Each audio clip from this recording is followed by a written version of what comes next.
maayirkii hore degmadaasi Daraweyne iga Xuseen Siciid iyo waliba maayirka degmada Bohol ee gobolka Cali Yuusuf ayaa waxay ka hadleen xaaladda nabadgelyo ee deegaanada degmooyinka Celaf Weyn iyo waliba Daraweyne waxayna sheegeen inay hadda ay deegaanadaasi ay nabad yihiin sidoo kalena waxay ka hadleen hadal ka soo yeeray barasaabka gobolkaasi Sanaaga Maxamed Axmed Caalin Timbaro oo ku aadanaa jamhadaha barasaabku sheegay kale waxay mas'uuliyiintani ay taageereen hadal uu boqor Cismaan Maxamuud Buurmadow ku sheegay inay shir qabsan doonaan beelaha bariga Burco iyo waliba galbeedka Celaf Weyn iyo gobolka Sanaag banahay waanu arinta la xidhiidhin waxaanu la xidhiidhnay gobolka waxa jooga ciidamo fara badan waxa laamaha doonaha kala ahaadaan ama booliis ahaadaan ama military ahaadaan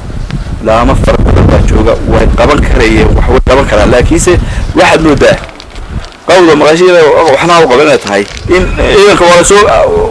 dhoobiya toddoba cisho kadibna midba meel buu ka baxayaa midba meel baa looga yeeray taasi waa arrin aad iyo aad aan la yaabnay waxa jirtay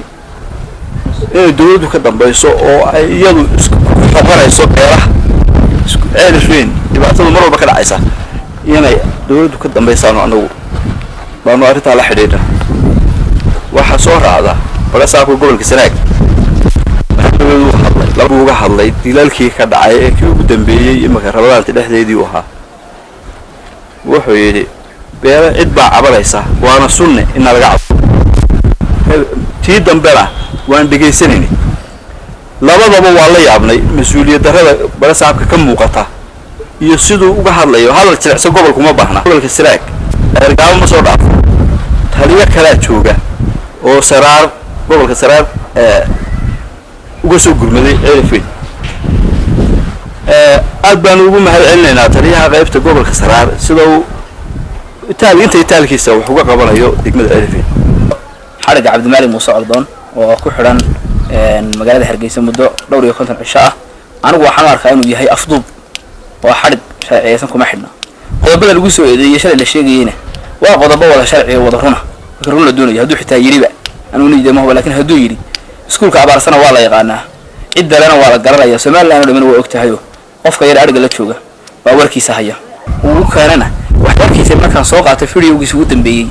wuxuu yiri garabacad ciidan baa joogay dhowr sano ay joogeen waanu ku ogeyn buu haddana wuxuu yiri ma hubna waana loo sheegay oo wala sheegi jiray wuxuu haddana yiri waanu qarameynaa haddana hubin bay inay jiraan muxuu qarameynaya iyaba kaba hadlo marka waxaan leeyahay xaaladda gobolkuna nabadeeda Ilaahay baa horta waxaya laakiin madax dhaqameedka ka shaqeeya beelad baa ku shiraya Burco oo dawladdu ka wada qaybeyso anigu ma arko waayo madax dhaqameedkeedii boqoradeedii salaadiinteedii uqaasheedii wax garadkeedii culimadeedii beerahani bay leeyihiin siyaasiyiinteedii bay leeyihiin hadday arrimahooda ka hadlaan oo arrimihii Muuse xallin kari waayay doorashada ka dhalatay ee uu ogaa uu xallin kari waayaan dhahan anaga xalisayna wada hadlayna ee wuxuu uga balan yahay anu ma garanayo Axmed Maxamed Cimraan Cable TV